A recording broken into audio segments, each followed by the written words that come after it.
अगला टॉपिक है संधारित्र, कैपेसिटर।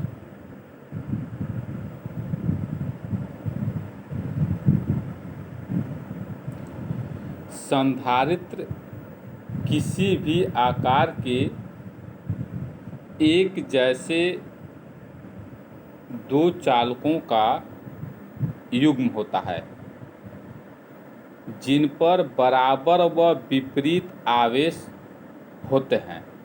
मतलब इसमें दो प्लेट होगा, यदि समांतर है तब तो दोनों पर आवेश की मात्रा समान होती है, लेकिन उसके जो चार्ज होते हैं विपरीत होते हैं। मतलब एक पर प्लस होगा तो दूसरे पर माइनस होगा।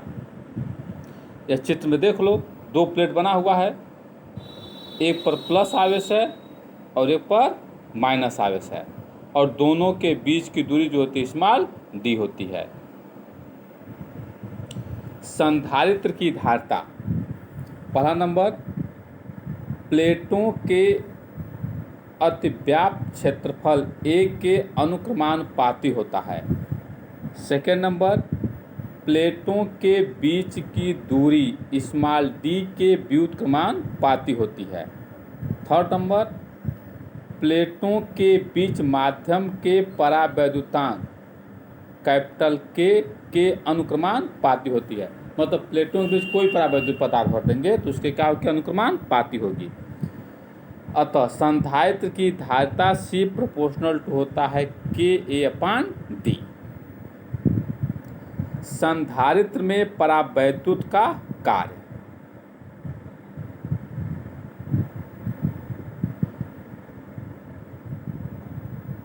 इसका फिगर देखो यहाँ बनाया गया है। संधारित्र में जो है दो प्लेट लिया गया है। एक प्लेट के भीतरी सिरे पर पॉजिटिव चार्ज है, दूसरे प्लेट के भीतरी सिरे पर नेगेटिव चार्ज है। अब इन प्लेटों के बीच में एक परावैद्युत पट्टी रखी गई है। देखो परावैद्युत पट्टी है जिसका परावैद्युतांक कैपिटल K है। अब क्या करते हैं,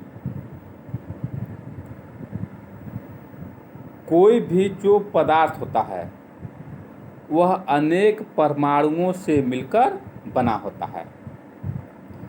प्रत्येक परमाणु में एक धन आवेशित नाभिक होता है और उसके चारों ओर ऋण आवेशित इलेक्ट्रॉन चक्कर लगाते हैं।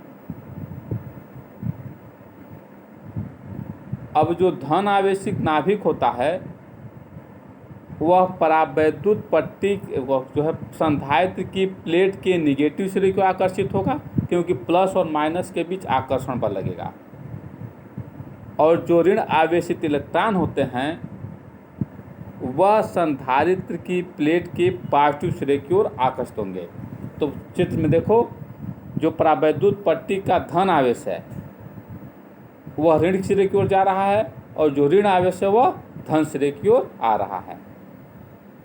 वही चीज यहाँ लिखा गया है। परावैद्युत परमाणुओं में इलेक्ट्रॉन नाभिक से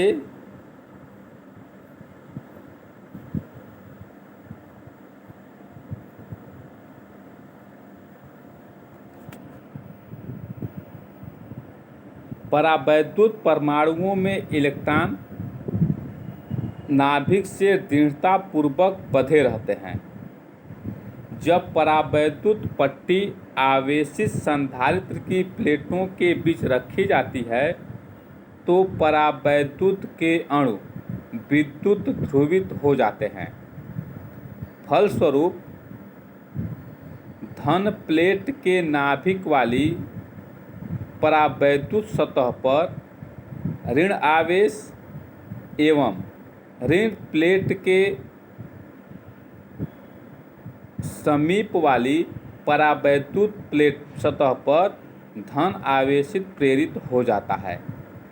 इन्हें ध्रुवण आवेश कहते हैं। इसके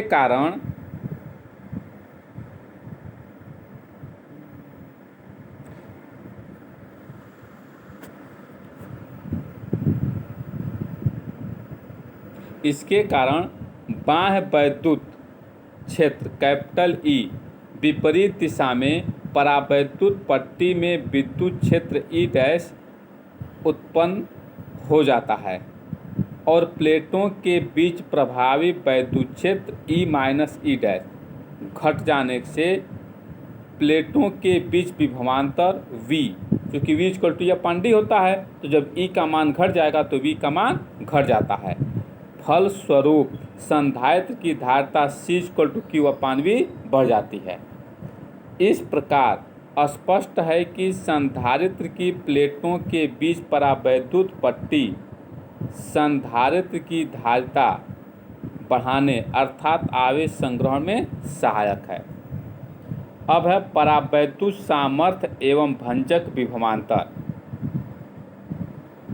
परावैद्युत युक्त संधारित्र की प्लेटों के बीच विभवांतर बढ़ाने पर एक स्थिति ऐसी आती है जब परावैद्युत अणुओं के इलेक्ट्रॉन अलग होकर प्लेटों के बीच चालकी पथ बना देते हैं। इसे वैद्युत भंजन कहते हैं। वह अधिकतम वैद्युत क्षेत्र जिसे कोई परावैद्युत बिना भंजन के सहन कर सकता है, परावैद्युत की परावैद्युत सामर्थ्य कहते हैं। संधारित्र की प्लेटों के बीच वह विभवांतर जिससे प्लेटों के बीच रखे परावैद्युत पदार्थ में वैद्युत भंजन होने लगता है, भंजक विभवांतर कहलाता है। भंजक विभवांतर इक्वल टू होता है परावैद्युत सामर्थ्य इंटू परावैद्युत की मोटाई। अब है संधारित्र के परावैद्युत पर प्रेरित आवेश। चित्र को देखो, दो प्लेट है। एक प्लेट के भीतरी सिरे पर यह चित्र है। एक प्लेट के भीतरी सिरे पर प्लस क्यू आवेश है। अब प्रेरण द्वारा दूसरी प्लेट के भीतरी सिरे पर माइनस क्यू आवेश है। अब इन दोनों प्लेटों के बीच में एक परावैद्युत की पट्टी रखी गई है। अब परावैद्युत पट्टी के पहले सिरे पर माइनस क्यू डैश आवेश प्रेरित है और दूसरे सिरे पर प्लस क्यू डैश। और इस परावैद्युत पट्टी में जो वैद्युत क्षेत्र की तीव्रता है वह है कैपिटल ई डैश। जो ई की दिशा होती है हमेशा धन से ऋण की ओर होती है। और जो संधारित्र की प्लेटों के बीच वैद्युत क्षेत्र है वह देखो दाएं तरफ दिखा रहा है और परावैद्युत में बाएं तरफ। माना संधारित्र की प्लेटों का क्षेत्रफल कैपिटल ए एवं प्लेटों के बीच की दूरी स्मॉल डी है तथा प्लेटों पर आवेश क्रमशः प्लस क्यू एवं माइनस क्यू है, तो आवेश पृष्ठ घनत्व तो सिग्मा इक्वल टू होता है क्यू अपान ए। ये होगा समीकरण नंबर 1। इसलिए प्लेटों के बीच वैद्युत क्षेत्र ई जो equal to sigma upon epsilon 0 formula होता है, गास प्रमेय में पढ़ चुके हैं, equal to Q upon A epsilon 0। समीकरण 2 हो गया। संधारित्र की प्लेटों के बीच कैपिटल के परावैद्युतांक वाली पट्टी रखने पर उसके पृष्ठों पर प्रेरित आवेश माइनस क्यू डैश एवं प्लस क्यू डैश हो तो परावैद्युत पट्टी में वैद्युत क्षेत्र capital E dash equal to sigma dash upon epsilon 0 equal to Q dash upon A epsilon 0। यह होगा समीकरण नंबर 3। अतः प्लेटों के बीच परिणामी वैद्युत क्षेत्र, चूँकि चित्र में देख लो कैपिटल ई और ई डैश एक दूसरे विपरीत दिशा में हैं तो अधिक में से कम को घटा देंगे, तो E equal to E 0 minus E या ई माइनस ई डैश, तो ई इक्वल टू हो जाएगा Q upon A epsilon 0 minus Q dash upon A epsilon 0 equal to Q minus Q dash upon A epsilon 0। यह होगा समीकरण number 4। लेकिन परावैद्युत मुक्त संधारित्र की प्लेटों के बीच क्षेत्र capital equal to sigma upon K epsilon 0 होता है, equal to Q upon K A epsilon 0। यह होगा समीकरण नंबर 5। अब समीकरण 4 और 5 की तुलना करेंगे तो दोनों के लेफ्ट बराबर हैं तो राइट भी बराबर होंगे।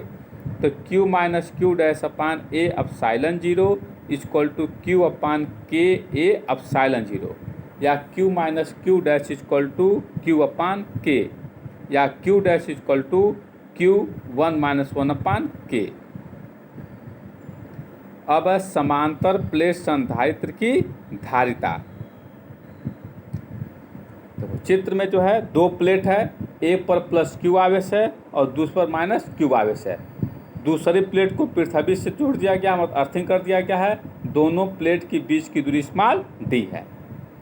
माना समांतर प्लेट संधारित्र की प्लेटों का क्षेत्रफल कैपिटल ए एवं उनके बीच दूरी स्मॉल डी है तथा प्लेटों के बीच माध्यम का परावैद्युतांक कैपिटल के है। वहाँ भूल से ए लिखा गया और क्या है, कैपिटल के है। प्लेटों पर आवेश क्रमशः प्लस क्यू एवं माइनस क्यू हो तो आवेश पृष्ठ घनत्व sigma equal to Q upon ए होगा। इस स्थिति में प्लेटों के बीच वैद्युत क्षेत्र की तीव्रता equal to Q upon equal to sigma upon K epsilon 0 equal to Q upon K A epsilon 0। अतः प्लेटों के बीच विभवांतर V इक्वल टू होता है ED, यह फार्मूला है। अब E का मान रख दीजिए तो QD upon K A epsilon 0, समीकरण नंबर 2 हो गया। अतः संधारित्र की धारिता C equal to Q upon V equal to Q upon V का मान रख दीजिए QD upon K epsilon 0 A, तो Q से Q कैंसिल हो जाएगा। C इक्वल टू के ए अपसाइलन 0 अपान D, यह होगा समीकरण नंबर 3। यदि प्लेटों के बीच पूर्णतः वायु या निर्वात हो तो K इक्वल टू 1, तब धारिता C0 equal to A epsilon 0 upon D, यह समीकरण नंबर 4 हो गया। अब समीकरण 3 में 4 का भाग दे दीजिए तो C upon C0 equal to के, यह समीकरण 5 हो गया, या C इक्वल टू के C0। अब है आंशिक परावैद्युत युक्त समांतर प्लेट संधारित्र की धारिता। देखो फिगर वही रहेगा, दो संधारित्र की प्लेट है, एक पर प्लस क्यू आवेश है और दूसरे माइनस क्यू आवेश है और दोनों के बीच की दूरी स्मॉल डी है। अब क्या किए, प्लेटों के बीच में एक परावैद्युत की पट्टी रख दिए जिसकी मोटाई कितनी स्मॉल टी है और परावैद्युतांक कैपिटल के है। अब जो दोनों प्लेट हैं, दोनों प्लेटों के बीच की दूरी निकालनी होगी जो वाई भरा होगा, तो स्मॉल डी में से स्मॉल डी को क्या करेंगे, घटा देंगे। समांतर प्लेट संधारित्र की प्लेटों का क्षेत्रफल ए तथा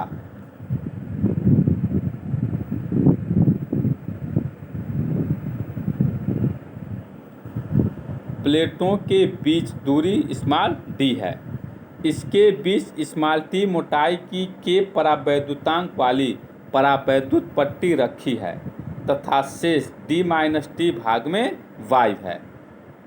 प्लेटों के बीच वाई में वैद्युत क्षेत्र की तीव्रता E0 equal to Q upon A epsilon 0, समीकरण नंबर 1 हो गया।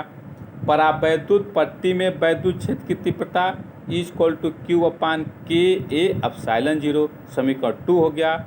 तब प्लेटों के बीच विभवांतर V इक्वल टू ED होता है, तो एक तो Y में विभवांतर होगा और एक पट्टी विभवांतर होगा, तो V equal to E0 D minus T plus ET, तो V equal to Q upon A epsilon 0 D minus T plus QT upon K A epsilon 0। अब Q upon A epsilon common ले लिए, तो यह हो गया D minus T plus T upon K. अतः संधारित्र की धारिता C equal to Q upon V equal to Q upon V का मान है Q upon A epsilon 0 D minus T plus T upon K. या C equal to A epsilon 0 upon D minus T plus T upon K, समीकरण 4। यही formula हो गया। अब विशेष स्थिति में क्या ज्ञात करना है, देखो एक बार पूरा y हो, यदि प्लेटों के बीच पूर्णतः y हो, जब y होगा तो t का मान कितना हो जाएगा 0, उसमें t रहेगा नहीं, तो t का 0 रख देंगे, तो C equal to A epsilon 0 upon D बचेगा। अब फिर सेकेंड पार्ट है, यदि प्लेटों के बीच पूर्णतः प्राप्त विद्युत पदार्थ रख देंगे, तो जो पूरा स्मॉल d होगा वह t के बराबर हो जाएगा, वह फार्मूला निकल जाएगा। यदि K1 K2 प्राप्त विद्युत वाले T1 T2 मोटाई की बहुत सारी पट्टियाँ हों, तब C equal to epsilon 0 A upon D minus T1 plus T2 plus T3 dot dot plus T1 upon K1 plus T2 upon K2 dot dot हो जाएंगे। यह इसकी विशेष स्थितियाँ हैं। अब आज के लिए बस इतना ही।